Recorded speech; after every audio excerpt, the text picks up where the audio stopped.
All right. Good morning, everyone. On behalf of ARAM IAS Academy, I'm your host Kalyani for this day, and I extend a very warm welcome to each one of you present here. It's a beautiful morning, isn't it? Yes, it's a lovely morning, and all the dignitaries on the dais are on now. Before we enter into the session, I would like to say something about the ARAM IAS Academy.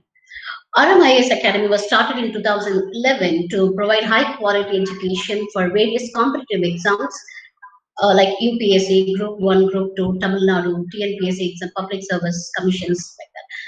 And recently published results, Civil Service Examinations 2019, ARAM IAS Academy has secured a total of 24 results.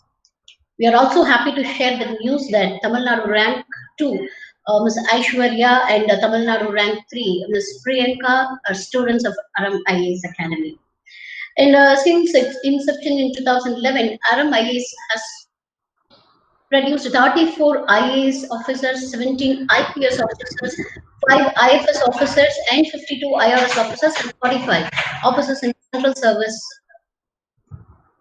of Government of India. Apart from the list, we have also produced 37 Indian Forest Service officers work in various states of India. All right. So, behalf of ARAM IAS Academy, I would like to welcome Mr. Suresh Kumar, Professor, Johnson's Institute of Technology, Coimbatore, to take our welcome speech, sir.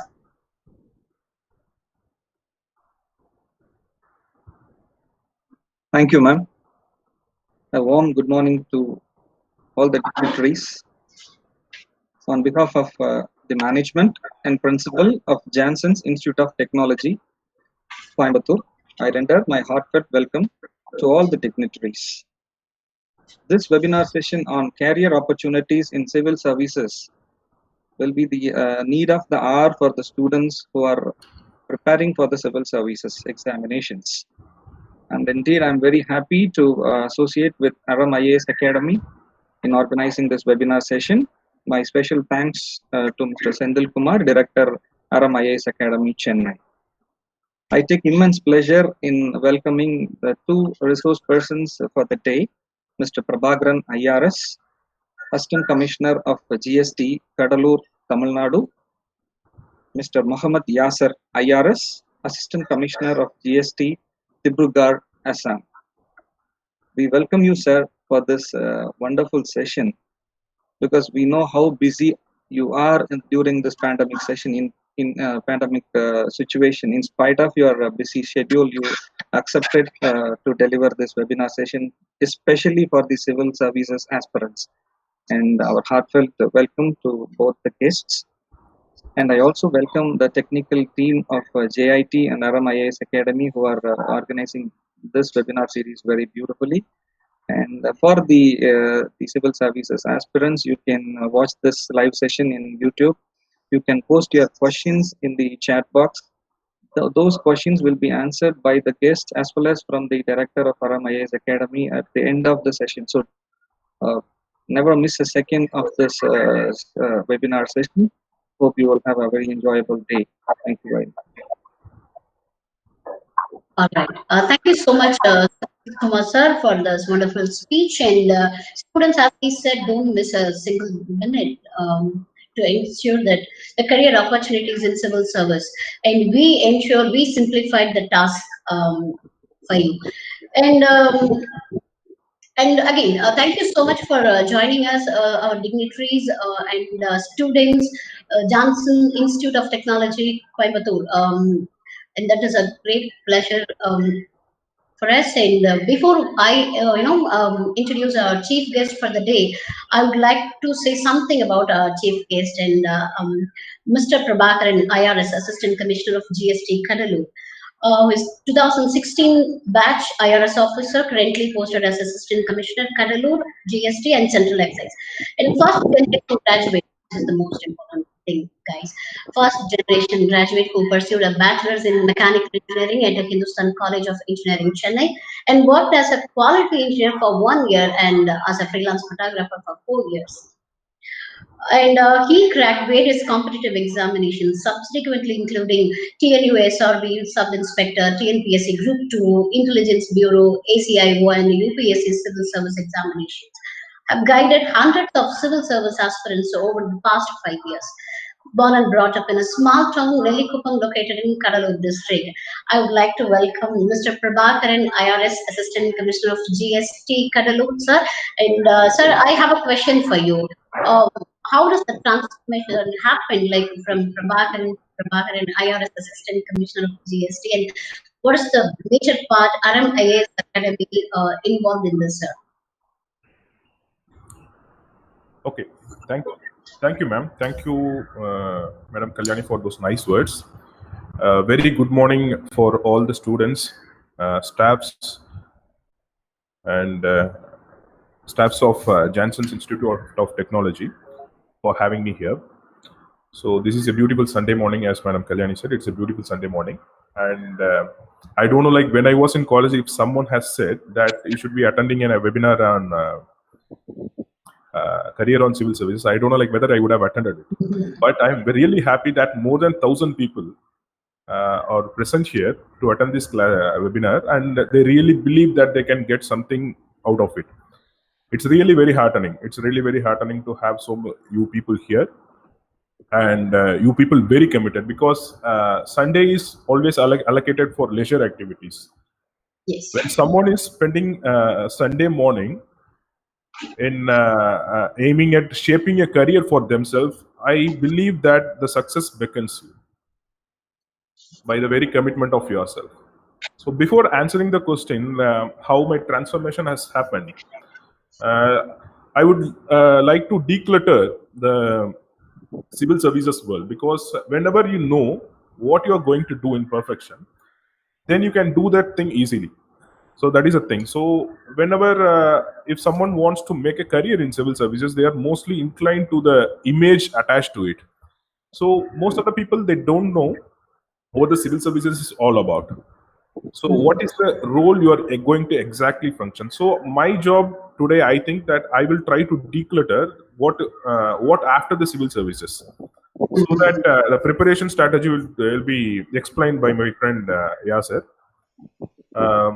The thing is, what you are going to do in civil services. So that is very important. Before doing the job, the planning is very important. So because there is a famous psychologist called Viktor Frankl. He once said, humans derive immense satisfaction if they connect with if they attach a meaning to their life. So mostly we derive a meaning to our life from our career, because we are going to spend more than say 30 years in some job, and that should be some meaningful. You can't be mechanical. So if there is some meaningness in what you are doing, that would be giving an immense satisfaction to you. So in that sense, what civil services can give to you? Before that, what is civil services? So the government is a very big machinery. A government is a very big machinery, and it periodically runs with the amount of workforce it has. So what is a government in the first place? Government is not just about the electoral politics or politicians. So government contains three organs. One is legislature, one is executive, and another is judiciary. So what is the function of legislature? Is legislature will make laws. Say for example, you are following IPC, CRPC, or there are many laws, right to employment, right to information, and all these things. So the duty of legislature is to make laws. So will the laws become functional if they are just made? No, that is not the case. So someone should be there to execute it, and that is a performance which is done by the executive. So in the executive who execute the laws, there are two branches of executive. So one is political executive. This political executive comes from the pool of the people you selected. So you might have heard in the news, you might have seen in the news that there are ministers, someone called ministers. Say for example, I work under Ministry of Finance, and the Honorable Finance Minister is Madam Nirmala Sitharaman. So she is an MP, and she belongs to a political party, but they are the cabinet is made, and from that cabinet, one minister will head each department. So Ministry of Finance is headed by Madam Nirmala Sitharaman. So we work under them. So, but who we are? The political executive need not have the expertise and acumen needed for the running of the whole department, but they represent the will of the people. They have the mandate of the people. So how they are helped to run this whole government machinery is, so they take the help of permanent executive, and the permanent executive is you. That is what you are aiming for. So there are variety of services which the civil services provide, starting from Indian Administrative Service, Indian Police Service, Indian Foreign Service, Indian Revenue Service, Indian Railway Service, Indian Account Service, and so on and so forth. There are 24 long services which these exams provide. So for all these exams, for all the services, you just have only one exam. So if you crack that examination, and depending upon your rank and other categories, you get allocated to one or other services. So this is the whole thing, services. So when you get into the job, you're going to run the government, and you will be part of the government, and you will be executing the laws. And if you get into Indian Administrative Service, there are specialization in each services. For Indian Administrative Service, there is a specialization. In my example, I belong to Indian Revenue Service. So we collect the taxes for the government. We collect the taxes for the government because that is very important. The government needs money to run the government, implement the schemes, and run all the policies. So without money, your government is nothing. We perform, and we derive immense satisfaction out of that. So coming to the questions posed by Madam Kalyani into Prabhakaran and into getting into civil services. That is Prabhakaran, as she said, Prabhakaran to Prabhakaran I.R.S. So that is how I am identifying now these days. The three words gives an identification. Yes, I do accept that. So what happened is, initially, why I said in the first place that I would have not attended the session, because I was not very much interested in academics when I was in college. I thought that I have studied everything and I know everything in the world. So that is the belief I had. But once I started working, then I understood that I know nothing. So the curiosity of reading started then. So when I completed college until the age of 24, I don't know that a world of civil services exists, and I don't know there is an exam for selecting the permanent executive. Say, for example, collector or assistant commissioner or any other position. So at the age of 24, there was a colleague of mine who appeared for this examination. Then I started asking, he was preparing for this examination. So I started asking him, so what is this examination all about? Then he said, this is an examination which recruits officers for premier services. And this one examination gives you a ticket to get into this premier services. So then I started understanding about this examination, because say for example, no such examination gives you a ticket to directly get into an officer position in any country. For example, you take New York Police Department. If you want to become a commissioner in New York Police Department, you should join as a constable. So you should join as a constable, and based on a merit, you should rise up to the level of commissioner. Write this examination, and for instance, you get into IPS, you're not going to start your career as a constable. You're going to start the career as a assistant superintendent of police. Say, for example, you have a pyramid of structure in this hierarchy. You are not going to start your career from the base of the hierarchy. You are directly going to start from the center of the pyramid. So that is a ticket which this civil services exams provides you. So I was very interested. Then I start, because always I thought that I should have a career which can be related to the public, and I always wanted to be in public services. Public services in the sense, not necessarily to be an officer, but when I realized that this opportunity provides, this job provides an immense opportunity for you in a public career, then I decided then I will take it up. And that is a story. Then I got selected in my 4th attempt, and Sendil sir really helped me for interview preparation. So this is how it all happened.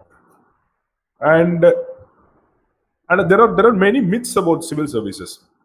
So now you have known that what function you're really going to perform in civil services. Also, there are so many myths attached to it, because you can read in the newspaper that more than 10 lakh people appear every year for this examination, around 10 lakh people. So how do you crack this examination? So there are many people who say that this exam is very tough to crack, and luck plays a huge factor.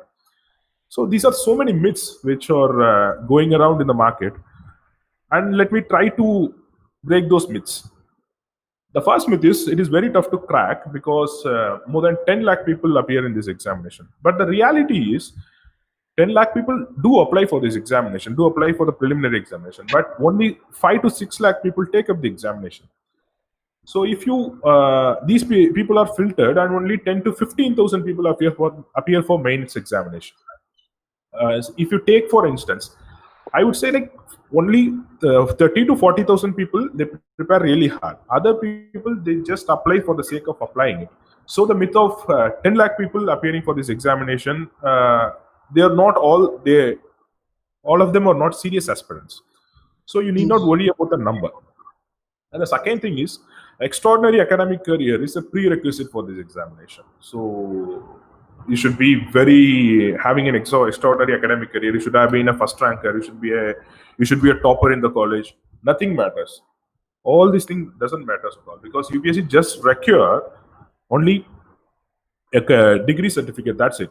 So if you have the minimum percentage of marks, say for example 50% of the marks is enough for getting a degree certificate, then that 50% is enough for making you eligible for appearing in the UPSC examination. So the extraordinary academic career is not a prerequisite. The second thing is English fluency is must. English is very much necessary, but it is not a must. But you can appear with any other language. That is all the 22 languages listed in our constitution. You can appear with any other language. You can write the examination in either Tamil, Telugu, or Kannada, or any other medium which you want. So if the language is approved by the UPSC, you can appear in that language too. But the question papers will be, of course, in English and Hindi. English should be developed, but English fluency is not a prerequisite. Over the point of time, it can be developed. Another thing is that achievers read 24/7 without any rest. So there are many rumors which say that the people who clear IAS examination or civil services, they read for 18 hours, 20 hours. So no one can read for 18 hours and 20 hours. So the maximum you can do is like you can read for 6 hours or 10 hours, something like that. So you need not read 24/7. For example, to take my case, I have never read more than 6 hours per day. That was sufficient for me to crack this examination. So that is also a myth. And there is another thing, that rural background is a disadvantage. So I have many friends, even I am from a very small town, and rural background, it doesn't matter at all. All which matters is how you work for this examination, how you work in a dedicated manner to clear these examinations. So if you if you have a plan, if you have a strategy, and if you work in a dedicated way, everyone can clear this examination. So as Swami Vivekananda is said, all the power is within you. You need not search for that anywhere. So you should believe in that. You should believe in the power which you have inside yourself. And as Abdul Kalam said, you should dream. You should dream for a big career or something like that. And dream is not the thing which comes when you are sleeping. It is a thing like which doesn't let you sleep. So I wish you all the best, and thank you for having me here. Thank you all. All the best.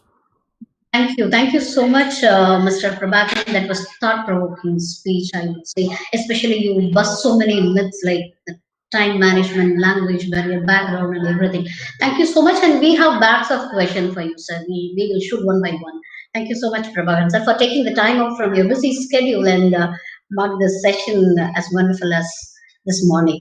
Well, all right. So, as we said, we are simplifying the whole process of involving learn everything through the civil exams, and students. This is make the most use of it. Students. This is kind of one time in a moon kind of thing. And we have another wonderful guest with us. Uh, I would like to introduce our another guest, Mr. Mohammad Yazar Arab, IAS, IRS, I'm sorry, IRS, Assistant Commissioner of GST, Dibrugarh, Assam. Well, he's from 2016 Indian Revenue Service, GST, currently posted as Assistant Commissioner of GST in Dibrugarh, Assam. He is a geography graduate from University of Madras and trained as a pilot in Government Flying Training School, Bangalore. He has also completed PG diploma from National Law School of India, University, Bangalore. He hails Pudukkottai district in Tamil Nadu. He's a renowned mentor for civil service examinations because of his passion for teaching. He takes current affairs and environmental classes for apart from providing personal guidance for interview. I would like to invite Mr. Mohammad Yasser Arafat on the board. Sir, we have a lot of questions for you. How does it happen? What is the major part ARAM has changed you? Uh, what is the keywords? What is, how can you simplify this whole process, this serious process? Is that true that we should know everything and anything under the sun? So we have a lot of questions for you, sir. First of all, I would like to invite you. Welcome, sir. Welcome on board, sir. Mohammad Yasir Arafat, sir. Thank you very much. Thank you, Kalyani ma'am, for the kind introduction. And I would like to thank the management of ARAM IAS Academy for the opportunity today. It's a pleasure interacting with students from lengths and breadths across the country. It's a lovely Sunday morning, as everybody has said. So happy to see you all. And I would like to thank the management of Jansen's Institute of Technology, Coimbatore, for taking the pain of organizing the session and ensuring that the students across the country get benefited out of the session. And I would like to thank Dr. Suresh Kumar sir for also his kind words in introducing ourselves. And good morning to everybody. Now I would like to continue my speech right from where Mr. Prabhakaran, my dear batchmate, has left it. So I will also talk certain things about civil services, how it started, why civil service is a great career option, and how it has impacted my life, basically. Then we will go into the nuances of as Kalyani ma'am has said.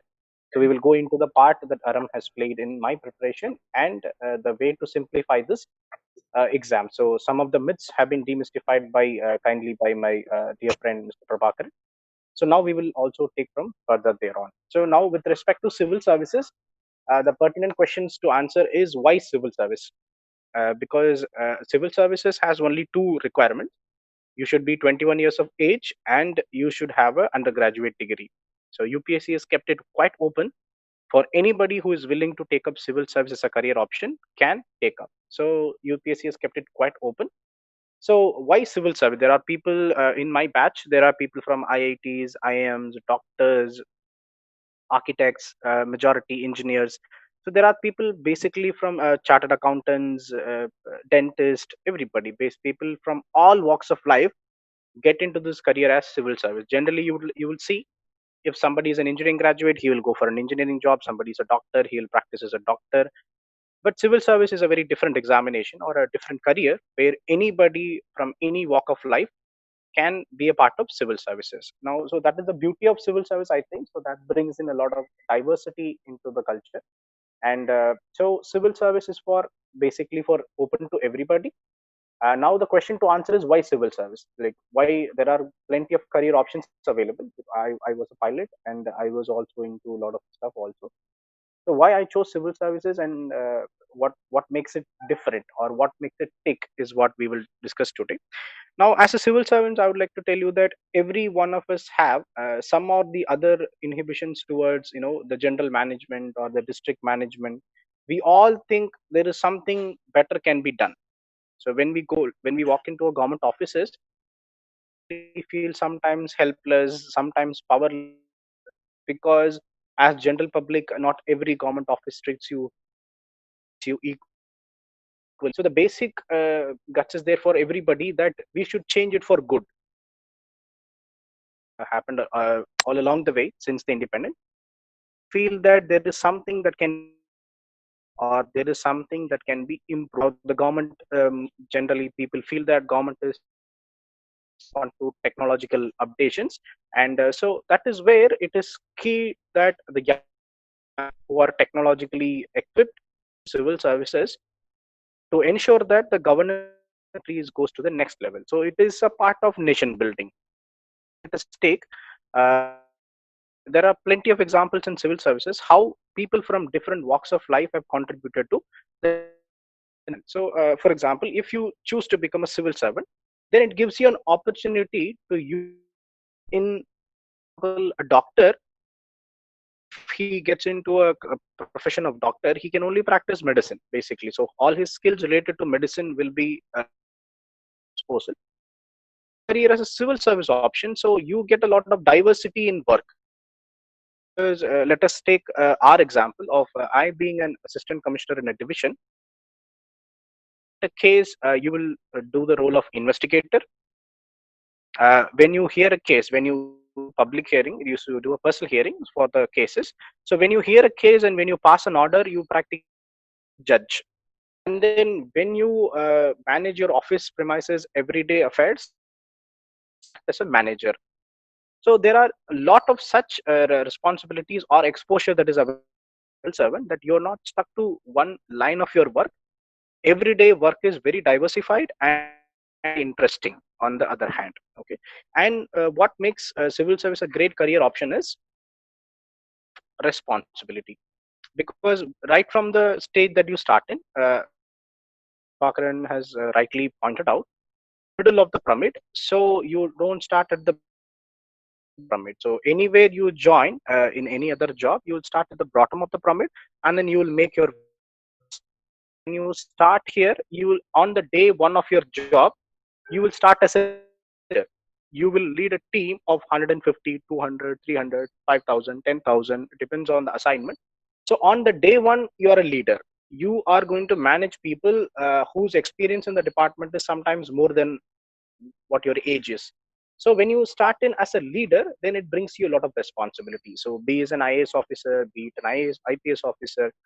So at whatever service that you start in, as Mr. Prabhakaran has rightly pointed out, there are 24 services in civil services. So irrespective of which service you start, on the day one, you will start as a leader. That is not an option that you normally get in any other career opportunity. It is generally possible only with the civil services. So when you start as a leader, it brings you a lot of responsibility, because you will be given a territorial jurisdiction in which you are supposed to manage the general administration or the policing or revenue collection. So it can be anything based on your service. So from the day one, it makes you a leader, and then it you build your career being a leader. So that is not easy that everybody can achieve in life. So that is one speciality about civil services. Then what else makes civil service tick is your contribution to the nation development. So everybody wants India to be a better country. Everybody wants India to be a more developed country. So when you start as a civil servant, irrespective of which position or which service that you get into, you all contribute to the development of the nation. So for example, let us say, take an example of an IAS officer. An IAS officer is responsible for general administration of a district. An IPS officer is responsible for the general law and order, management of a district or a state, depending on the postings that you have. Then let us take the case of an IRS officer like us. So as an Indian Revenue Service officer, we are responsible for collection of indirect taxes. So when you talk about indirect taxes collection, so you contribute to the kitty of the revenue, government kitties, by, let's say, my jurisdiction contributes about 6,000 crores per year to the government of India. So this 6,000 crores per year contributes to the overall national development, because this 6,000 crores can help somebody get a free medical care in Kerala, somebody get a free scholarship and then improve their life in Rajasthan, or some tribal community in Uttarakhand will get a better skill development opportunity or better marketing opportunity for their goods. And somewhere in the remotest part of India, you will get infrastructure development. So in whatever position that you work in, your contribution to the country acts as a base for the country's development. So as an Indian Revenue Service officer, we contribute to the revenue of the for the government. And as Mr. Prabhakaran has rightly pointed out, administration is not possible without the revenue. So this revenue contributes to the betterment of the people in various parts of the country. So it is not a one-to-one correlation that you have, but whatever you contribute, if I improve 10% of my revenue this year, if I from last year, if I improve 10%, that is a good 600 crore rupees, and that 600 crore rupees can change a lot of people's lives down below, somewhere in the remotest corner of the country. So this sense of contribution to the nation development is something that you will derive out of civil services, and that is what generally people term it as job satisfaction. Because in my service also, there are a lot of people who have worked in big concerns, like the best concerns of India or even the world, but they have still chosen to come back and prepare for take the pain of preparing for civil services and take up a job in civil service. So this all is because of the kind of job satisfaction you have. Because at the end of the day, when you look back a year and see what you have done, generally in a private job, you might have increased the profit of the company, or you might have increased the wealth of your CEOs or the proprietors of the concern or the companies or the shareholders. But here, when you look back a year, you will understand that whatever you have done has impacted people's life. So it has changed people's life for good in some or the other way. So that satisfaction, if you work for 30, 35 years in civil services, when you retire, the satisfaction that you have, that I have contributed to the development of the country. So that is something that is immense. So I think that is the key that drives people to civil services. So that is what drove us towards the civil services also. So, and we are seeing the pleasures of it, or we are seeing the fruits of the preparation by getting into civil services, by ensuring your direct contribution to the nation development. So if you're somebody who wants India to be a better country, or if you're somebody who thinks you can contribute to the nation development, and then civil service is the great option, a great career option, in my personal opinion, to you. And then when we look at the services offered, as Mr. Prabhakaran has rightly pointed out, there are 24 elite services that we have here, and all of them are prestigious. All of them hold prestigious posts, and all of them come with a lot of responsibility also. So IAS, as we have known, IAS and IPS that everybody would be knowing. So what is the role that they play? There are some services which we may not understand much, or we may not heard much, but they are all of very good importance to the governance. Let us take the example of service. So Indian Information Service is also a service in the 24 list, not popularly heard of. So the Indian Information Service officials are the ones, the right amount of news goes to the public, general public, through the government media, as well as the important government schemes are taken to the knowledge of the people. Like we all know, government comes up with schemes after schemes after schemes. Are not able to get that idea much. So beneficiaries do not really know how many schemes are available for people of their caliber to get used to, or to get used with. So now Indian Information Services plays a key role in disseminating this crucial information of what are the government schemes, who are the intended beneficiaries, and what are the benefits associated with such schemes. So Indian Information Service's prime responsibility is to take all these information and reach the people. So it may not be relatively, it may be a relatively unheard of service, but it plays a crucial role in governance. Let us take the example of Indian Audit and Account Service. Indian Audit and Account Service, they are the premier auditors of the country. So they go on audit the state government as well as the central government expenditures. So they are the ones who keep a check, and they are the ones who guard the ensure that whatever revenue that is spent by the government goes for the intended cause, and there is no leakage or there is no pilferage. So that service effective role of being an Indian Audit and Account Service officer can ensure that whatever the government spends goes for the right purpose, and it goes to the right intended beneficiaries. So these are two examples that I would like to give. So because Indian Revenue Service, Account Service, Audit and Account Service, Information Service, Railway Account Service, Civil Account Service, Defense Account Service, there are plenty of services in civil services, but all of them have a role to play in the governance of the country, and all of them have a role to play in the nation building. So irrespective of which service that you get into, the role that you will play is to ensure that the governance of the country is improved, and you are working towards development of the country. So everybody dreams, and everybody Dr. Abdul Kalam sir had a big dreams about the country. In order to come in order to realize them, in order to ensure that those dreams come true, it is important that the young and fresh minds come to the system of government and make the changes that we would like to see. Now, I would like to quote certain examples from some of my batchmates or some of my friends who have made it to the civil services. and how their contribution made a difference in the society. So let us start with somebody called as Prasanna Ramaswamy. So he's my senior. Mhm. Prasanna Ramaswamy Anna is currently in Jammu Kashmir cadre. He's an IAS officer. I met him in Leh when he was a district magistrate or the district collector of Leh. So there is a festival called as Leh Ladakh Festival. So it is an annual festival that is conducted in Leh to promote the tourism potential of the Ladakh region. So it is generally seen as a tool to promote tourism in Ladakh region.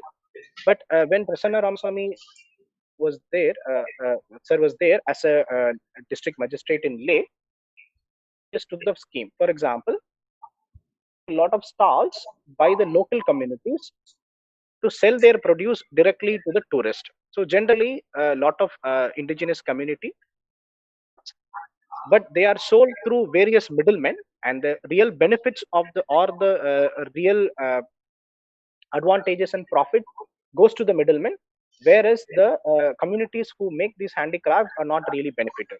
So that is one thing that he could see, and he has set up a lot of cooperative society for pashmina shawl manufacturing. You might have heard about it in the news.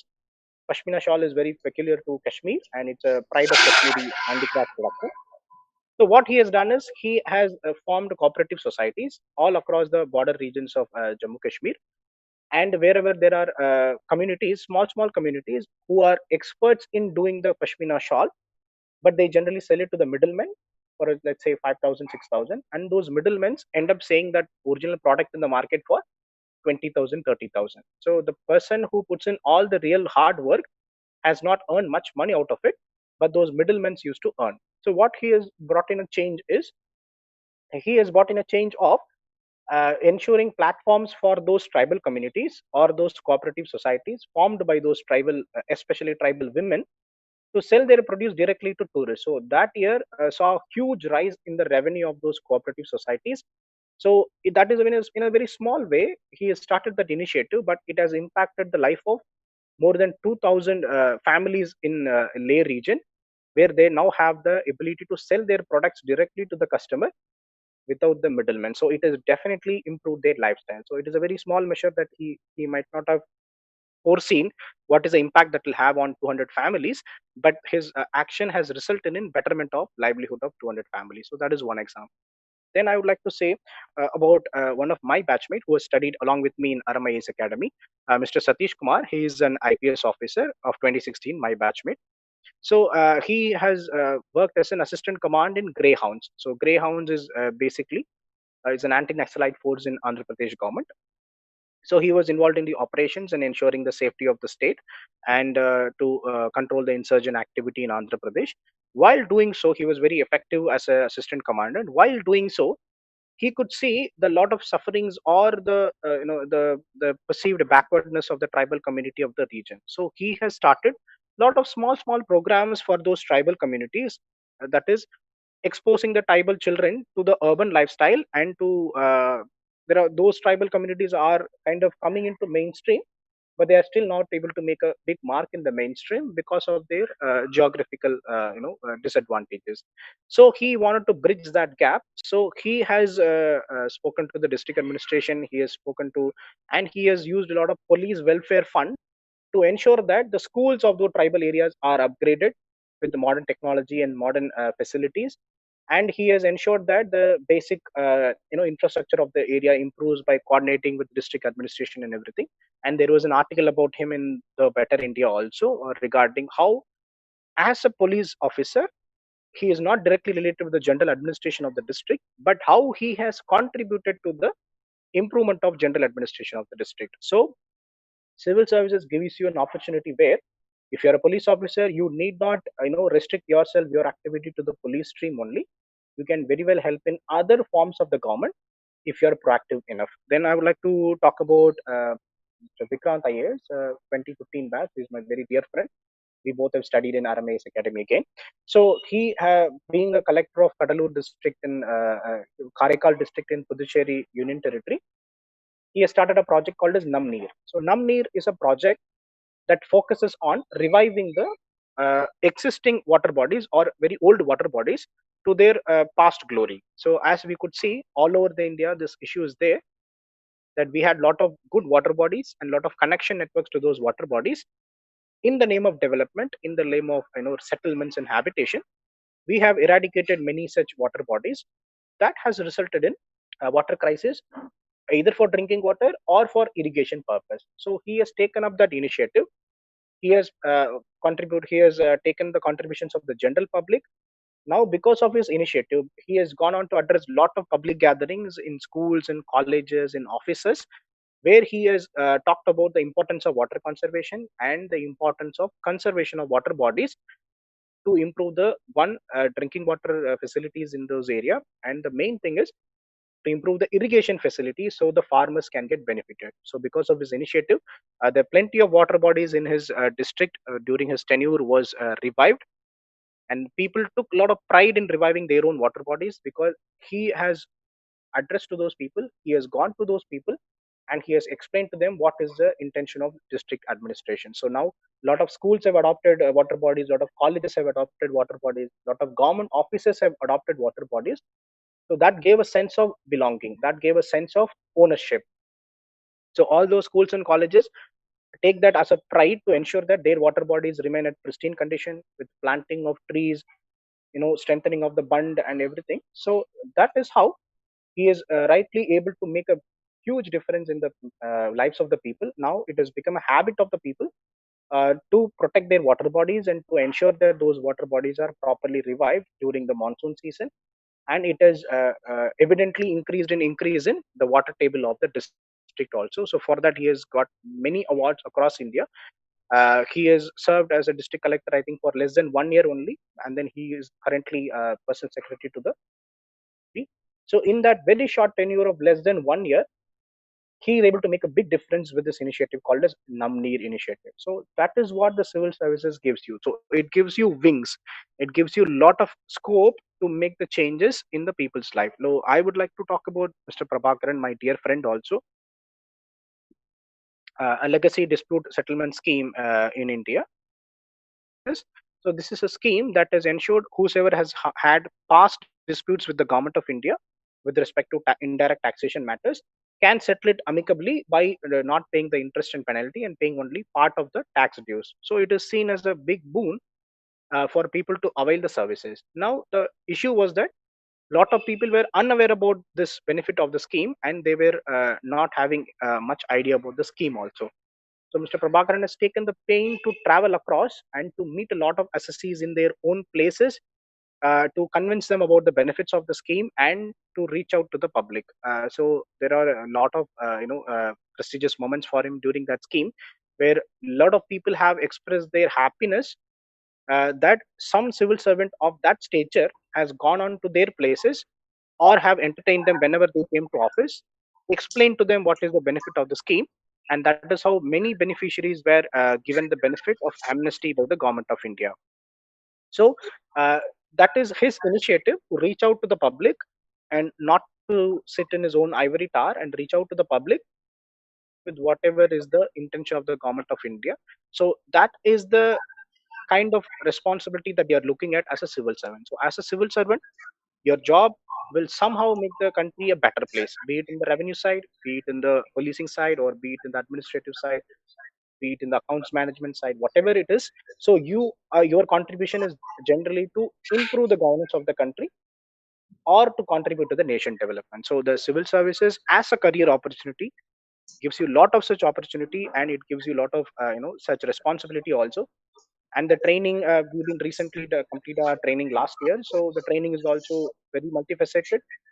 You'll get to interact with people from all across India in the service, and you will befriend with people with all across India. So your inhibitions or your popular perceptions about certain places will definitely change when you interact with such people all across India of different forums.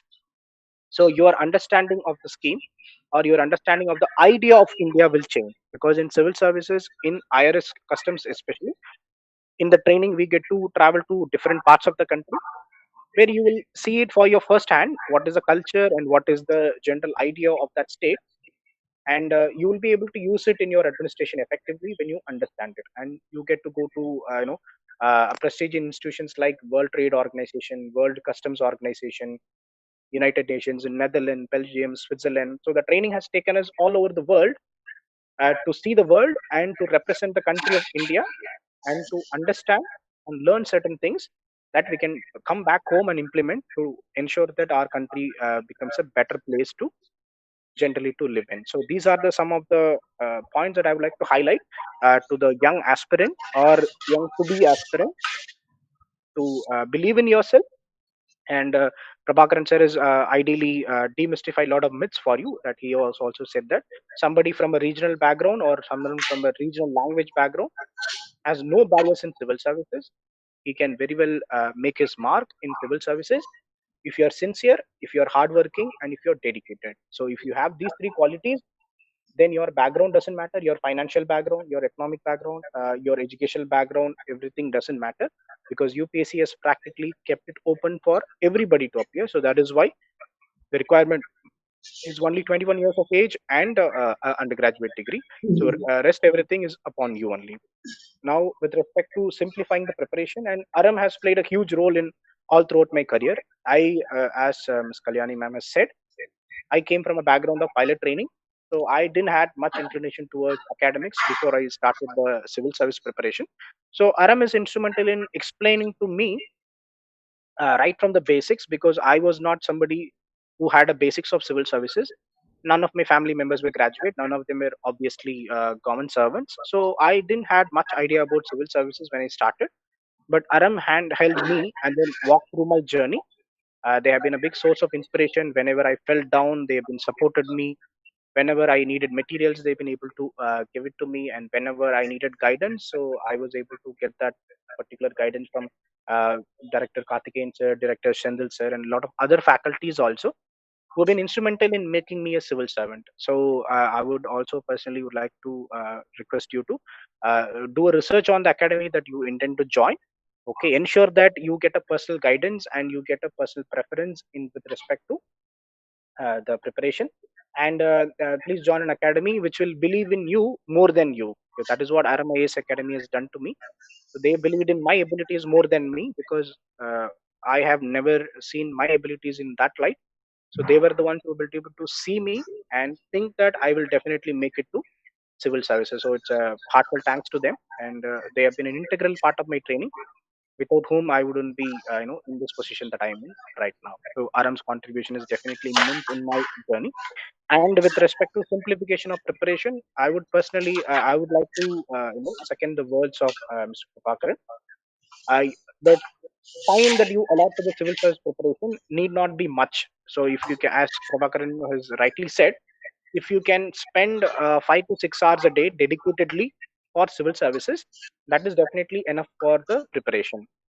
What is important is not the quantity of time that you allot, it is the quality of time that you allot. So when you become committed, when you're sincere, when you read for 4 or 5 hours a day, that itself is definitely good enough amount of time to clear the civil services.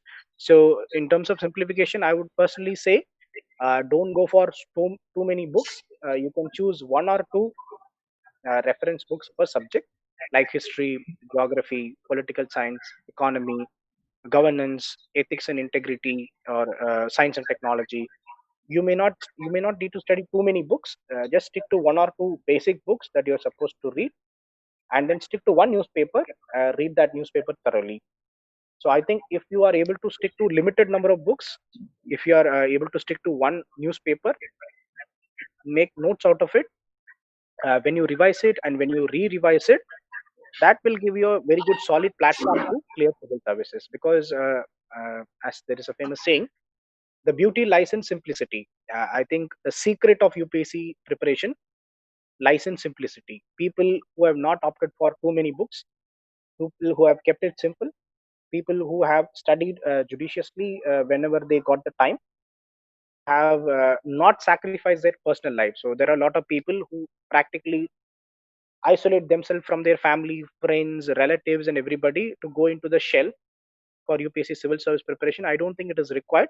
You can very well attend marriages. You can very well meet your friends occasionally. You can very well go back to your home for, let's say, 2 days, a couple of months, once in a couple of months, 2 days, 3 days, to unwind yourself, be with your family, and make your family understand the struggle that you are going through, the effort that you are putting.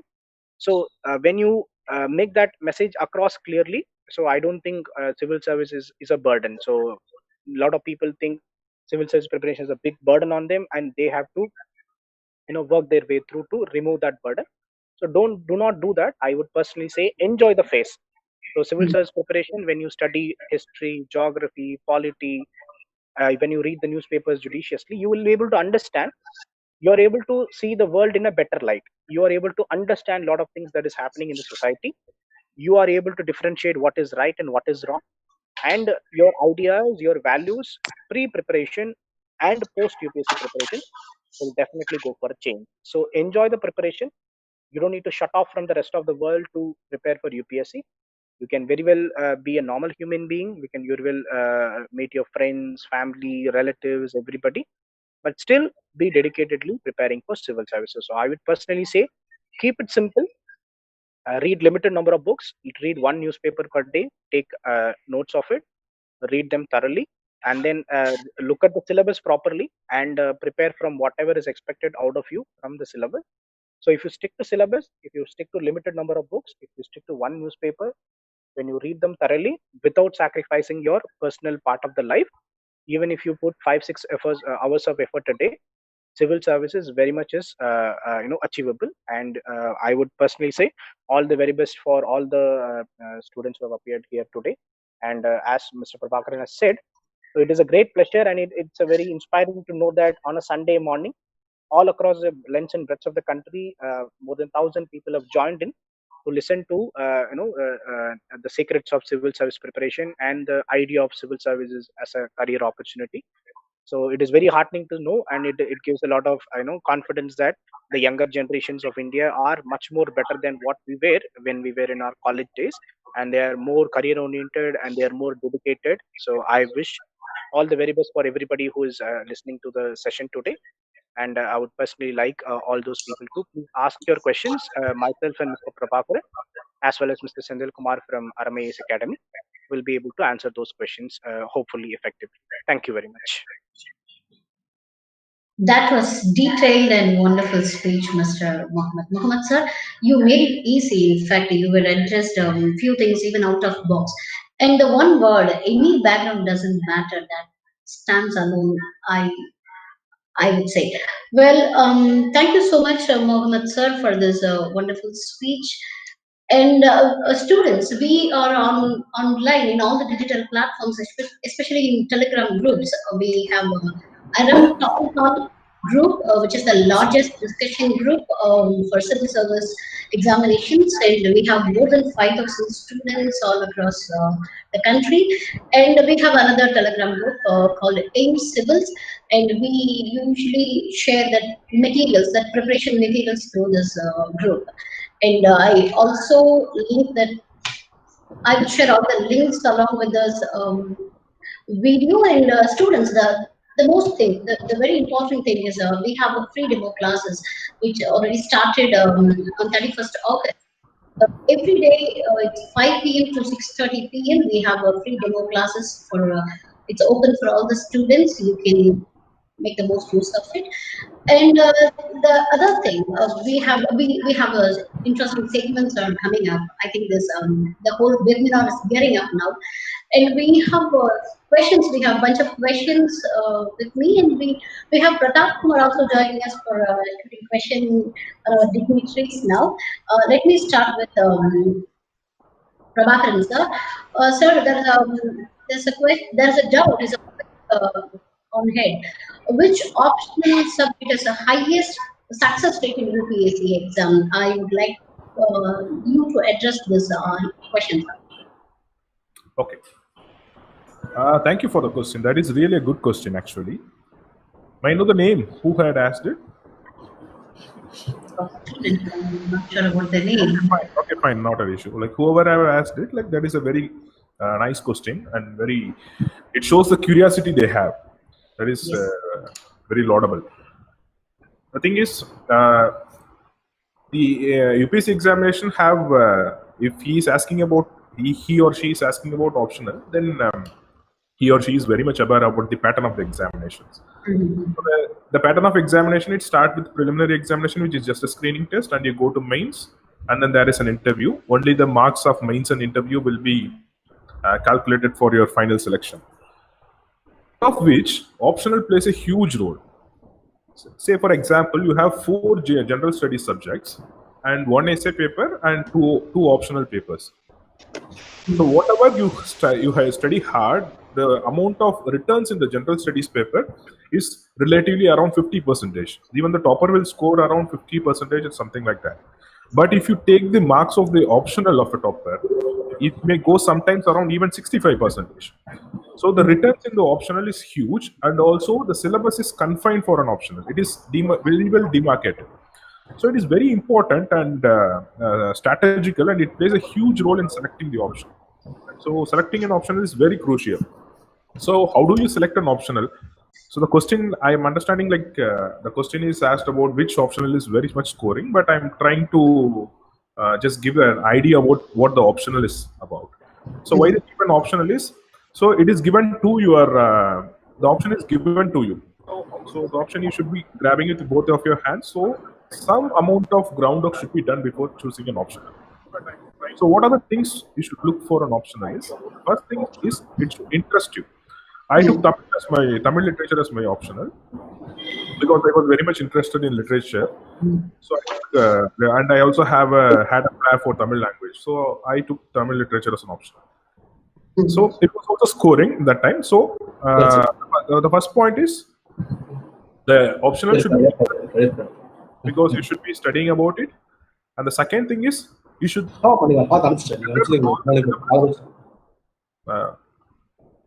and you should look all the materials available, whether you have the right dispatch for it, whether you have the right guidance for it. This is the second point. And the third point is it's always better to go with an optional which is scoring. And this is a tricky one because an optional may be scoring, it might have scored very well in the last 3 or 4 years, but the next year it may not score. So that is not in our hand. So I would say that you need not go for an optional which is only scoring, because the optional which is only scoring and which does not interest you is not at all, it will not bring fruitful results for you.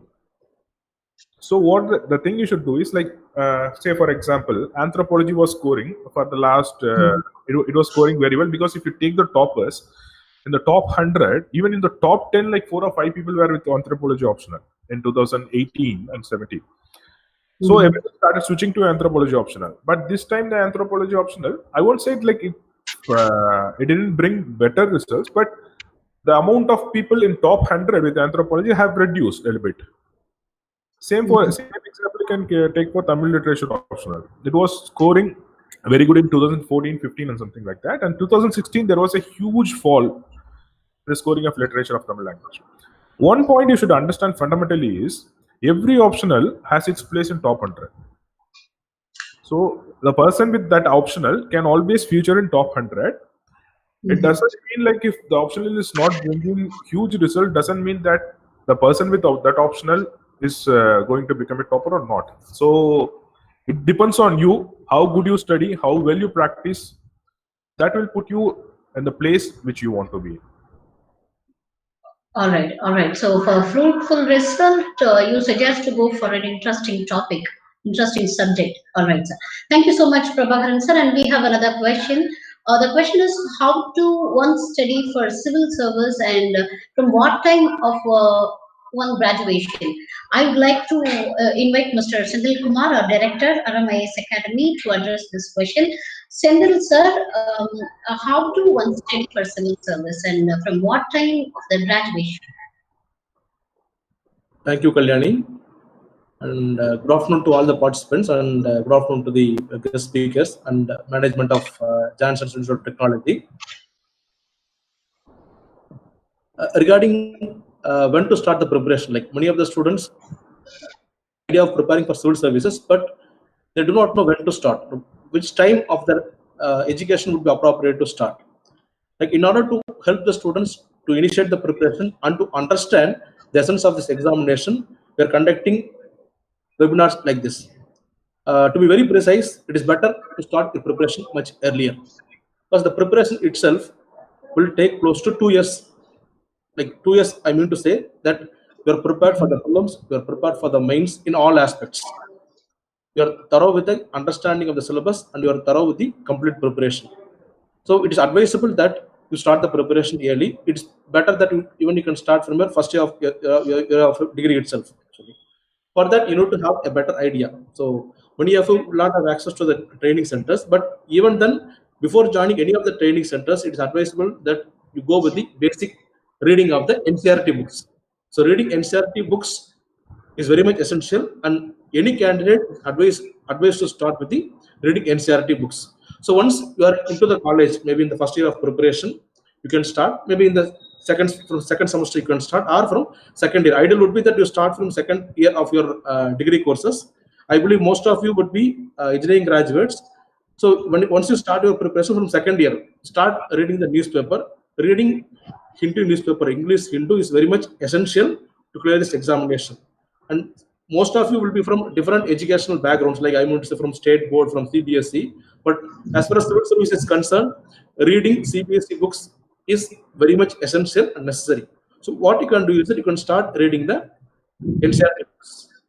So then you can take the help of the guidance of the institutes. Going to the NCERT, you can join the training centers, and like ARAM IAS Academy is very much available in social media platforms like ARAM Town Hall Group, then AM Civils groups, where you can use these platforms very judiciously. Since we also have most of the students, college students, in this platform, on a daily basis, we used to clear the doubts, we used to help them and guide them. So, thank you, Kalyan. Yeah, thank you so much, Sandil sir. That was you made it easy again. We have a part of questions. There are a lot of questions students are asking for, and I'll shoot one by one. And the next question is, how do I get into CBA wing? And this, I would like to call Mohammad Yazar sir to address this question. How do I get into CBA wing? Yazar sir. Okay. Yes. To get into CBI wing, CBI has its own cadre of officers. Generally, they have a recruitment at the constable level and the sub-inspector level. So that is a dedicated cadre for civil CBI. And once it starts from that level, once the stated of superintendent of police level or assistant director level in CBI, generally it is filled by the people who go on deputation. So deputation meaning that there is no separate cadre for CBI. It is the other All India Service as well as Central Civil Services officers who go on deputation to CBI for a certain period of time, let us say 3 years, 5 years, and such tenure, where they'll be working in the CBI as superintendent of police, as deputy director, joint director, investigations, and all those ranks. It is generally people from Indian Police Service make it a lot into CBI, restricted to Indian Police Service. Anybody who is from the Group A services are eligible to go on deputation to these posts in the investigation wing as well as administration wing of CBI. So CBI, to get into CBI, the easiest way to get into CBI is through Indian Police Service. But then it doesn't restrict that way. Even in Indian Revenue Service or Audit Service or any services, you can get into CBI, and it is called as a deputation posting. There is no separate recruitment at top level exclusively for CBI. Services get into CBI on deputation. So it is basically on a selection basis. So once you get into civil services, then like any of the civil services, if you're inclined into CBI, you can watch out for that. Generally, there is an internal circulars that is given for deputation opportunities. So if you wish, you want to go to CBI, you can apply for deputation opportunities. And for in agencies like CBI, National Investigation Agencies and all, so it is generally handpicked. So they generally try to contact you for to obtain your willingness, and it is generally the performance you do as a civil servant will help you land up in a job in CBI. CBI doesn't have a specific cadre for themselves at the upper level. Yes. Thank you so much, Mohammad Yazar sir. And we have someone who lent their hand for reduce my work. Yes, Mr. Pratap Kumar from student side who is ready to shoot questions to our dignitaries. Pratap Kumar, please unmute your audio and ask for your question. Pratap, are you there? Yes, madam. Yeah, good afternoon to all, and happy Teachers' Day, madam, and Teachers' Day, sir. Yes, to you too. Yes. Sir, Okay. My now I'm completed BEME. Now I'm pursuing PhD, madam. But I am interested in civil services, and also I'm interested in Indian Army because I have a multi talent. Like I will do dance, sports, athletics, gym, and all. So many are saying now also you can try for Indian Army also. But after completing PhD, shall I try, sir? Is that possible to get like Indian Army or civil service? And I like the CBI officer and IPS officer job. So any possibility, sir? Like after completing my PhD, is that possible to join? Senthil Kumar sir, I would like you to address this question, sir. Yes, madam. Yes, madam. Yes, Mr. Pratap Kumar sir, actually, you are mentioning about joining the civil services and joining the army. There are two things actually. The selection process for army Yes, sir. is different from selection process for civil services. And regarding the third question, like joining about the CBI, this was answered by Mr. Yazar sir earlier that Yeah, for I the saw, higher sir. Yeah. CBI, it is from the IPS and from other departments, officers join on deputation. Services, then obviously we can also look in for opportunities in CBI at different levels. So Okay, additionally, sir. like, there are two things that you need to understand. One, for civil services, we have the eligibility. Eligibility, like the number of attempts and the age limit. So you need to Yes, sir. understand what is your age, percent age now. And as far as the general category is concerned, the age limit is 30, and they have now they have made it to 32. For OBC, it is Okay, 35, sir. and for scheduled caste and scheduled tribal countries, it's 37. So there is also one more Okay, criteria sir. that like for general category, it is 6 number of attempts is 6, and for BC number of attempts is 9 attempts, and for SC/ST unlimited attempts till the age of 37. So Okay, that sir. is also one factor that you need to consider. And my personal Thank you, suggestion would be like at this point of time, you can either looking for focusing your preparation to join civil services, or for that matter, the defense forces, army, navy, whatever it is. And please check the eligibility for army and other defense forces, because the eligibility, the age limit would be much less when compared to civil services as far as the army and defense forces is concerned. So Yes, regarding, sir. Okay, sir. you can contact me, sir. Like I can get in touch with the other officers in army also, where they can guide you for joining the selections in army. Regarding civil services, we can give you a personal guidance. It's not an issue. Yeah. Okay, sir. Can you give me my contact number, sir? Okay, sir. We'll share the number in the group actually. We share our number to the group. Thank you so much, Pratap Kumar. And Senthil sir, we have Thank you, another ma'am. question for you, sir. You cannot take the back. Can you show the question? May I ask the question, Senthil Kumar, sir? Please, sir. Oh, yeah. Is railway service also comes under civil service? So, student asked this question. And civil service examination, it is conducted for close to 24 government services. And I remember Mr. Yazar was speaking about the different services like Indian Information Service, Indian Railway Service, apart from the other services. So all the direct recruitment to Group A services of the Government of India is done in the civil services. So out of these 24 services in railways, we have Railway Traffic Service, Railway Account Service, Railway Personnel Service. So these three services are also included in the railway services, and mostly the people from civil services who join the railway services are into the admin side. Technical side, we have a separate recruitment for the railways that is done through the department, and people from officers from Indian Engineering Services examination. They also join the railways as an officer in the technical cadre. So looking for a technical cadre in railway, there is a different examination, and administrative aspect railways, civil service examination officers join as the admin heads in different departments of the railways at the higher levels. All right. Thank you, Senthil sir. And there is another question I would like to shoot to Mr. Yazar. Yazar sir, the question is for you. Is self-preparation better or joining coaching institute is better? Which one is better to pursue civil service, crack civil service? Okay, thank you for the question. Now, it's a very interesting question. It's a very pertinent question also whenever we address students or institute guided preparation. I would personally say it is generally a personal preference.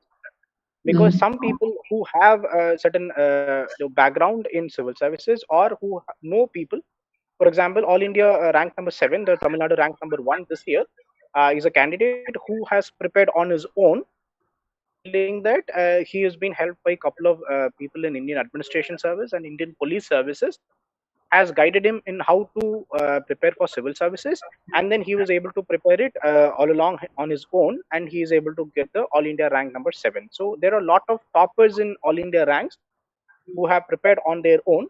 But then the All India rank number 7 also has said that he does not recommend the same strategy for everybody. And he has also told that it is based on a person to person basis. If you're somebody who has got good guidance and who has, who knows people who can guide you properly, preparation at home. So there is no bar on that.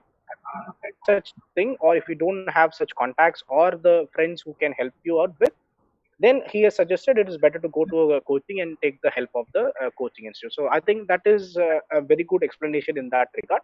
So if you're somebody who is confident, or if you're somebody who has known a lot of people in your college days, or your college seniors, or alumni of your college, or somebody of your relative, friends, or somebody who can help you personally to choose which one to study, which books not to study, and how to study, and what to study for self preparation, it is very much achievable by self preparation. But if you think you lack in certain of such resources, and if you think it is better for somebody to see your progress, or guide you, or explain you all the basic topics, then in that personal case, I think it is better to join a coaching institute. So it is generally a personal decision that has to be taken by the aspirant. Depends on the resource that is available at his disposal. So that is my personal opinion. I would like to ask Prabha also to speak a few words on this, so he can also shed better light on this. Yeah, and we have another question to Mr. Prabhakaran as well, and I would like to call Mr. Prabhakaran for. Sir, Prabhakaran sir, can we work and prepare for civil service examination? How could one handle work-life balance? How can we do that, sir? Okay. So I will take the question from you, and also my dear friend Yazar, and also I want to tell something about what Mr. Pratak Kumar has asked. So he was asking, he's preparing for PhD, and whether he can get into uniform services. Yes. I can say our batchmate, that is mine and Yazar's batchmate. There is a person called Dr. Balaswamy. So he's aged 30. At the age of 38, he got into IPS. So earlier, he was into IRS IT, then he was into IRS Customs and GST. Now he's into Indian Police Service. And yesterday, he has completed the parade also. 2 days back, he has completed the parade. And he's a PhD holder in mathematics. So provided that you have age on your side, and provided even you have a basic degree on your side, you can go for it. And it absolutely matters like whether you are performing in that examinations. It doesn't matter like whether you have a UG degree or a PhD degree. Anyone can appear, and it is up to you to crack the examination and get into the services. All the best for him, Pratap. And the second question, I will take Yazar's question. Thank you, sir. Yes. All the best, Pratap. Second question, I would take this one. Whether coaching is necessary. So we should. Yazar almost have explained everything. He has put in a right perspective with the example of All India Rank 7. So what I want to add is, if you understand the purpose of coaching, then the whole question will be solved. So what is the purpose of coaching? So self-study, like there is no difference between self-study and coaching in the first place, because only if you study, you can clear the examinations. Even if you go to coaching center, so because there are thousands of people who go to coaching center, but only not all the people who crack the examinations, right? So the first thing is like you should study. So all lies in your hand. But why coaching is necessary? It is kind of catalyst. Say for example, you are going through a road, which is well furnished, well laid out. It is easy for you to travel. But if you are getting into the forest, trying to make your own road, it takes a lot of time. So that is what coaching. That is the difference which coaching makes. Because if you know the path to travel, if you know the right way to travel, then the whole journey becomes very easier. That is what coaching provides you. So for in this case of All India Rank 7, that guidance is provided by already existing Indian administrative officers or Indian police service officers. So as he rightly said, if you don't have that guidance and coaching, if you don't know how to travel, then taking the help of the seniors in this here, like it is the coaching institutes or anyone, for that guidance. So the guidance really matters, because the way how you prepare for an ISRO examination, the way how you prepare for an engineering examination is completely different for with the civil service examination. So the method of preparation varies, and also the practice varies. So for that, you should understand the intricacies of the examination. If you understand that, then the job is easier. That's it. And regarding the third question, you were asking whether it is easy, whether it is possible to work and also clear the examination. Definitely, you can clear the examination, because see, there are multiple ways of clearing this examination. There is no single strategy. So as Mr. Yazar also said, and as I have also said, preparing or allotting 5 to 6 hours per day. This should be done whole through the span of 1 year, because you should start a preparation for, say for example, you are appearing for the next year. You should at least start the preparation for this examination before 1 year, because the syllabus is huge and vast, and it almost touches many topics. There are numerous amounts of subjects, starting from history, geography, polity, economy, environment, and also something called current affairs, which covers everything under the sun. So you are going to cover huge number of subjects. So you need some good amount of time. So you should prepare for 1 long year. So if, say for example, you can allot 4 hours or 4 to 6 hours per day, you can also clear this examination by working. The only thing is, you should the effort should be dedicated and sustained. That is the only thing. You should find your own way, because not every people have the luxury of preparing full time. So even when I was preparing, so what I used to do is, like I was when during the introduction, they have Madam Kalyan have said that I have worked as a freelance photographer. I do work as a freelance photographer. I do take projects, and I work. But that is not a full-time job, but it is a part-time job. I worked and also prepared. So the preparation was never hindered by my work. So because I was very committed that I will allot 4 to 5 hours per day for this thing, then after that I will look after my job.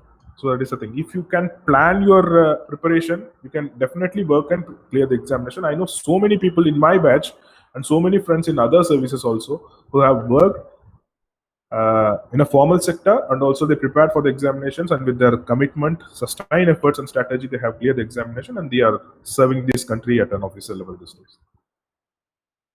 All right, thank you so much, Prabhakaran sir. And there is another question I would like to ask Mr. Yazar.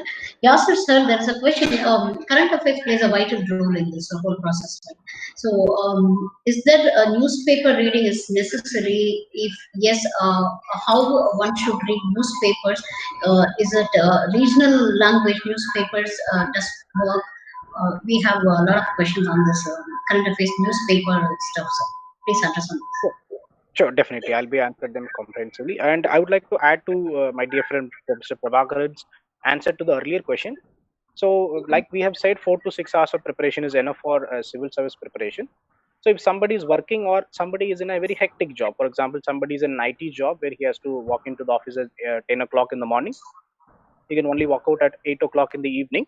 So, for such people, I would say, let us take 1 year of preparation at 6 hours a day is enough to get you through to civil services. If you are in a position where, sir, I can only allot 3 hours a day at maximum, or 2 to 3 hours a day at maximum, in that case, your preparation will span for, instead of 1 year, it will span for 2 years. So what you plan is, you plan for 2 years, you study for only 2 hours, 3 hours per day, whatever is available. Or if you study less than that also during the day, you can make up for that during the weekend. So in the weeks, you just ensure that you study. So if you want to have a proper career, and if you think you are in a position where you cannot quit your job and do full-time preparation, I would personally suggest you to take a longer span of time before you decide on full-time into preparation. So instead of 1 year at 6 hours per day, you can plan your preparation for 2 years at 2 to 3 hours a day. So after 2 years, you will have a very good career backing also, that you would have established your career. At the same time, you will have a fair idea of the civil service preparation and the topics also. And I would personally suggest that if you are working or if you are going to office every day, you can carry your newspaper with you. People don't look at it suspiciously. You can read it in the canteen. You can read it in your free time. So you can read your newspaper during the course of your work day. Like you can read in your transportation, like cab, metro, or whatever, and then read the books at home. So likewise, you'll be able to balance the work. So I would personally suggest you can definitely work and clear the exams also, but give it a longer span of time. Don't try to compete with somebody who's doing full time. So have your own time span. Prepare all the basics for about a 2 years time, and then you can delve into full time if you require. So that is something that I would like to add to my dear friend Prabhakaran's response. And regarding current affairs, so current affairs definitely plays a major role in civil service preparation, right from the prelims, mains, and interview stages. So now to read newspaper, I would personally say read one newspaper per day. So you can choose one newspaper. If you're somebody who is going to appear for the examination, that is mains examination in the regional language, you can definitely read a good regional language newspaper that is prescribed for UPSC preparation. For example, in Tamil, Dinamani Tamil and The Hindu Tamil are two generally preferred newspapers for civil service. Likewise, if you are from Marathi medium or Hindi medium or whatever medium is it, so you can just search for the most optimal newspaper that is referred for UPSC preparation and read the newspaper in that regional language. So it is definitely not going to hurt you. You can definitely read it. And there are a lot of UPSC materials also, institute materials regarding current affairs. So that you may choose to read also at the end of the month. So there are institutes who provide you the current affairs material, compilation for every month. So you can read your newspaper thoroughly every day. Possible, take notes. For some people who are working or who are not able to devote time, it is okay. You can manage even if you don't have your own dedicated newspaper material, you can definitely make up with the coaching institute material. But it is important to read the newspaper thoroughly every day and focus on news which are relatable to the UPSC syllabus. I would personally suggest you to read the syllabus once to understand what are the areas that UPSC tends to focus on. For example, in economics, generally there are two set of news comes in newspaper. One is something which is related to banking, public finance, public governance, and all those funds. So financial management, fiscal management, those news becomes important. The other part of the economic news is about the company. This company is doing well, that company is doing bad. So such news you need not read for UPSC. So in newspaper preparation, I would personally tell you that read the syllabus thoroughly, understand what is being asked in the questions, and read last 4-5 years of UPSC prelims and mains question papers. So you will get a fair idea what are the areas that the UPSC is focusing on, and then focus on such topics only which are relevant for UPSC. Because out of 18-20 pages of newspaper, only 40 to 50% will be relevant for UPSC preparation. If you focus on that part, that is more than enough to clear the examination. If you are able to manage time, please take notes. That will be beneficial. If you're not able to manage time, not an issue. You can rely on a coaching institute newspaper. But it is advisable to make your own newspaper material so that you'll be able to understand. So the idea of reading newspaper is to get a grasp of the knowledge in which you are going to write your descriptive paper. That is mains examination. So if you read an English newspaper, you will get a fair idea of the nuances of the language also. If you read a regional newspaper, you will get the nuances of the words to use, the choice of sentences they use. So that will be able to ensure that you will express yourself better. So language doesn't matter. The language in which you are going to write your mains examination, I would personally suggest you read a newspaper in that particular language. That will give you a basic idea. Thank you. Thank you so much, Yazar sir. That was a great trick. I think the students will follow this. To simplify this whole process, I would like to call Mr. Sindhu Kumar to address the question. How can we join ARAM Academy through online? They have various platforms, right? We have various digital platforms. How can we connect through online platforms? Sindhu sir, please answer this. Yes, Ms. Kalyani. So regarding the online classes, we've already started the classes and we are doing the classes in online mode. And now because of COVID, online classes have become order of the day. But there is still a few doubts in the minds of the candidates whether online classes are good or offline classes are good actually. Because both of them have its own advantages and limitations. But now since that we could not conduct any of the classes in offline mode, that we are conducting in online mode. As far as ARAM IAS Academy is concerned, we are making these online classes as lively and as interactive as possible.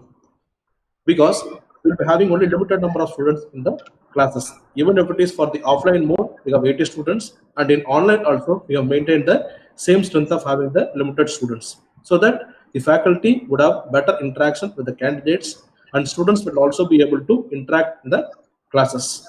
Our online platforms have been equipped to handle the classes at its best of its, lectures available. And in order to experience the online classes of ARAM IAS Academy, initially when we started the webinar, we also informed that ARAM IAS Academy is conducting orientation classes, demo classes for the new batch. We started the demo classes on 31st of August, and it is for 10 days. Still, we have another 4-5 classes.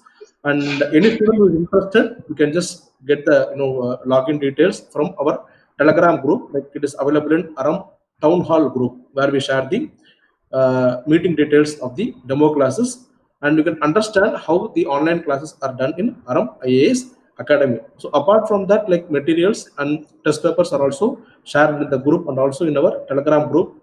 And we also have a mobile application, mobile app, where we keep uploading the test question papers, and the test is kept as lively as you do in the offline platforms. Immediately you can get to know about the results. You can have comparison with the other students. So I would advise the students who are interested in joining the online classes also to reach our office number, which we will share in the group also. It is 8939696868 actually. So we'll ask the management, the Suresh sir, to share our contact number in the chat also. Thank you. Right. Thank you, Sandil sir. And there is another question: how to write answers in the exam? Either it is a point-wise or paragraph-wise, because each question has time limit, word limit, right? So how can write these answers for the exams? And in a point of view, I would like to call Mr. Prabhakaran sir to address this question. The writing, the art of writing, sir. Yes. So I just want to add a technology tool for what Mr. Yazar has said, because like if you find it very difficult to make notes with your hand, you can also use applications like OneNote or Evernote. You can also just drag that copy and just put it there. You can read it later also. So those options are available in technology. So the notes making, like if you can't make elaborate notes, you can just take that article and paste it so that you can read it later. So coming to the answer writing, that is the huge. It plays the main part, I would say, like more than huge or crucial. That is very, very important to get you into civil services, because without answer writing, whatever you study, you should express that, because the examiner, he gets that answer sheet. He doesn't know like whether you have studied for 10 hours, 12 hours per day. Whether you have studied for 4 hours, 4 years or 5 years. It doesn't matter at all. It doesn't know that. So what you are trying to do is you are going to communicate the examiner that this is me through your answer paper. So the answer writing plays a very, very important role. And also the space is very confined. Say for example, in general studies, if it is for a 10 mark only, you will get only 2 sheets of paper. That's it. 2 sides of paper, and you should express whatever you have in your mind. You should express there, and the time is very limited. You will be having only 8 or 9 minutes for an answer. This is how the whole scenario is. So how you make things easier, how you write a better answer. So everyone asks me this question, like wherever I go, wherever I guide the student, the first question is, how do we write a superb answer? How do we write an extraordinary answer? But first, you should not go for writing an extraordinary answer. First, we should try to express like whatever we know. That is the main thing to do. We should know how to express yourself, how to put all the knowledge you have in that paper in a presentable way. That is the first thing you should do. When you start writing the answer, you will be writing a very average answer. Even you will be very angry with yourself to see that answer. But the art of answer writing starts with practice. So you should write more. You should write more and more.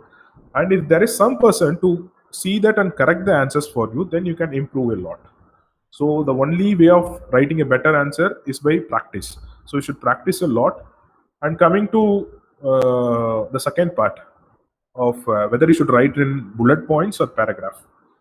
So when you write in bullet points, provided that there is a confined space, if you write in bullet points, you can write more points.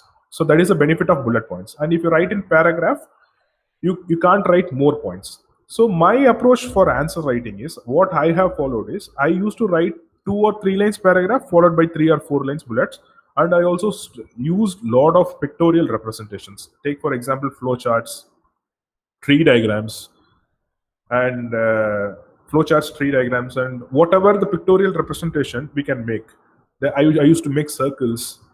So these things, like, it should be made a part of your preparation itself. When you are preparing, 33% is about studying. So 33% is about studying, and 33% is about revising, and 33% is about practicing. So this is the rule I have followed. Like, I study one third only forms the studying part. I see many people, they study a lot. They study, they dedicate almost 60 to 70% of time in studying, and they tend to not make notes, and finally they couldn't revise much, and they don't practice answer writing at all. So even if you have huge amount of knowledge, even if you have read reams and reams of pages, it doesn't matter at the end of the day. It matters like whatever you are writing within 2 pages. You might have studied 200 pages about the topic, but what you are going to produce in that 2 pages is what really matters. So if you are going to read some 50 points, where you are going to reproduce it? You can't reproduce that 50 points in that 2 pages of paper. So you should demarcate those. You should finalize those points, shortlist those points. You should shortlist only 10 to 15 points for each topic given in the syllabus. So you can revise that again and again. So while studying itself, you can make some interconnection and practice some diagrams, so that you can put that answer in the exam hall ready-made. So you should have that answer structure in your mind, so that it will be easy for you, and practice again and again, get it corrected, so you can master the skill of answer writing. And Yazar also can add more to that answer, because this is very crucial part. Can add more points to that answer. Yeah, but Prabhakaran sir, I have another set of questions. Yes, ma'am, go ahead. He will answer. Okay. So, is height and physical fitness important for IPS, and how many years it will take to clear the IAS exam? So these are the 2 questions I would like to ask you, sir. Okay. So height is definitely there is some minimum benchmark. 160 centimeter is the minimum. 165, I think, is the minimum benchmark for IPS. And for women, it is 150, I think, the height centimeter. But other physical qualifications are not rigorously followed as far as IPS examination is concerned, because they are recruiting a person for officer level. Take, for example, an army and sub-inspector examinations, they keep physical examination as first part. Then after that, they go for the recruitment, because that is huge field work. IPS also involves field work. But the thing is, even if a person is very fat, they give time for them to reduce the weight. I know people who weighed around 90-95 kgs, and after training, they become 60 to 65 kgs. So they know how to extract and how to tame you. So other things, for example, stick fitness is not needed at the start of the career for IPS. So it can be done in training, but minimum height level is required. And what is your second question, ma'am? How to crack how many years will it take to crack clear the IAS exams? That is very subjective. There are so many people who clear in very first attempt, and there are people who clear even in 7th or 8th attempt, or even the final attempt. So that is very subjective. And you can't say that like this much, you put this much here, you can clear that examination. All that matters is, like, we have been stressing that point again and again. The whole through this point is, like, even I am also using the same words that might be repetitive, and Yazar was also using the same words. So the commitment, the strategy, and the dedication you show, that is what will take you, and it will reduce the number of years. All right. There are 2 things which are very important, as Yazar pointed out in another question. There are 2 things which are very important for any competitive examinations, not only for civil services. For any competitive examination, is you should know what is the demand of the examination. And how do you know the demand of the examination? First of all, you should look for the syllabus. The first thing, the 2 things like you should have in your hand for when you are preparing for any competitive examination is you should have the syllabus, and you should have the previous year question papers. Because without the syllabus, you don't know what you should prepare. If you don't have the syllabus, there is a myth that anything can be asked in civil service examination. That is not true, actually. UPSC strictly stick to the syllabus. If you take the mains examination, they are asking from each and every topic of the syllabus they have given, they are asking one question. But what many aspirants are misguided, and they keep on studying current affairs, keep on studying so many news which are not at all relevant to the examination. So you should stick to the syllabus. You should religiously stick to the syllabus. You should memorize the syllabus in the first place. The second thing is, like, if you don't know the question paper, what sort of question they are asking, how do you prepare your answers? So that is very important. If you don't have these two things, whatever the amount of books you study, whatever the knowledge you possess, it all goes futile. So to make your preparation rewarding, you should first of all have these two things, and you plan your preparation on based on these two things. So that is the thing. So it doesn't matter whether you are a fresher. So there is another scare. As we are asking about the number of years, there is another scare. People think like, I know my friend or my seniors, they are preparing for 3 or 4 years and they couldn't crack the examination. Whether I can crack this examination with only 1 year of preparation. So that fear dissuades many people from getting into this field. So that should not be your worry. It all matters like what you are putting, what your efforts are, and how channelized your preparation is. So if your preparation is channelized, and if you are in the right path, and if you have the right aptitude for this examination, then you are in this examination and you are going to clear this examination. You should believe only in yourself. You should not worry about the competition which is going around. All right, thank you, Prabhakaran sir. And students, don't hesitate to call us for more details for preparation materials and everything. 8939696868 and 8939696869. Okay, so coming back to Yazar sir, we have come to the end of the session, and I would like to hear from you a final word, a final bit of advice for our students. Over to you, sir. Thank you. As a closing remarks, I would like to say that the quality of questions that you have asked has been very promising, and it shows that you have known a lot about exams and you are very serious about in the exam preparation also. So I would personally say, if you are dedicated, if you are this sincere, you will definitely make it to civil services. So that shows the determination that you have, that you had with respect to understanding the nuances of this exam. So I would like to thank everybody for asking those questions, and those are the questions that must be there in everybody's mind. And I would like to thank all those brave souls to ask those questions, so everybody is benefited out of it. And for civil service, as we have discussed at length with you, so this is a very good career option, and this is somewhere you can contribute to the nation development. So I would personally say that be sincere. If you are into civil services, be sincere, be dedicated. Don't worry about the externalities. It's all about you and how you take this exam and how you take this pressure. So be confident about yourself that you'll be able to crack it. So that is the first step to success. So I would like to say that all the very best for everybody who's been present here.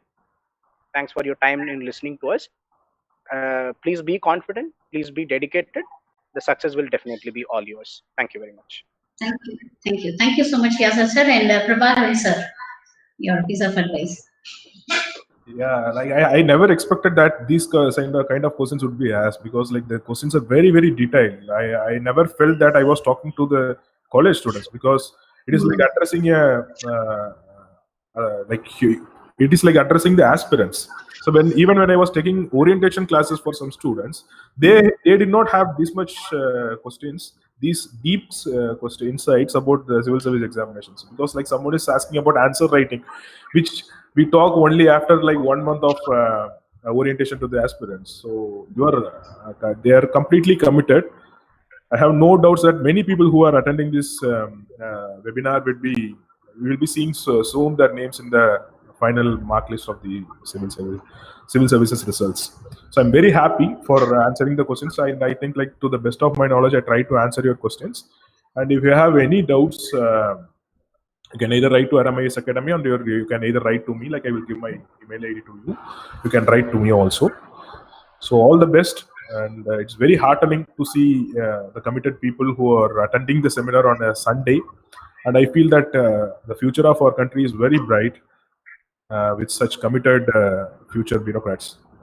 Thank you. Like I would like to work with every one of you in future. All the best. Thank you so much, Prabhakaran sir. And all right, we have come to the end of the session, and Sunday morning can't get better than this, guys. Seriously, and thank you so much, distinguished dignitaries on the dais, for making this spectacular webinar with your glorious presence. Thank you so much, and I would like to thank management of Johnson's Institute of Technology, Coimbatore, and I'd like to call our director, Mr. Senthil Kumar sir, to address a word of thanks for us.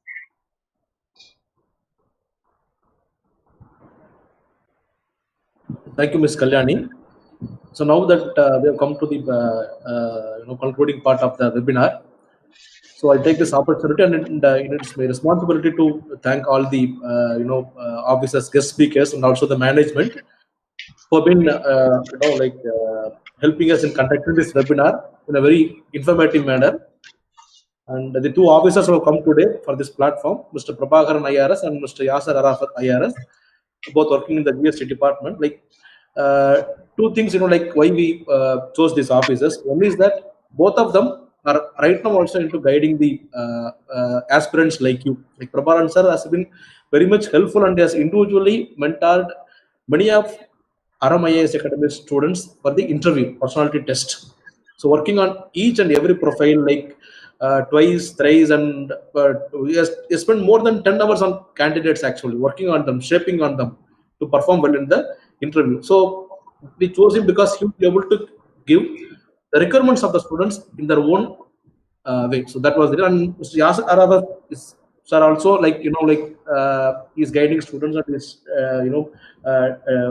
teaching classes in ARAM IAS as a mentor. Actually, he's right now also involved in taking current affairs and environment, and he has also trained more than 2,000, 3,000 candidates over the last 3 years, actually. So these two officers have been very much helpful, and they've also answered to the candidates' questions in a very precise manner and also in an elaborate manner. So I thank you, sir, Prabhakaran sir and Yazar sir, for having accepted the invitation of Johnson's Institute of Technology and ARAM IAS Academy and sparing your time for the welfare of the candidates. So once again, I thank you on behalf of Johnson's and on behalf of ARAM IAS Academy.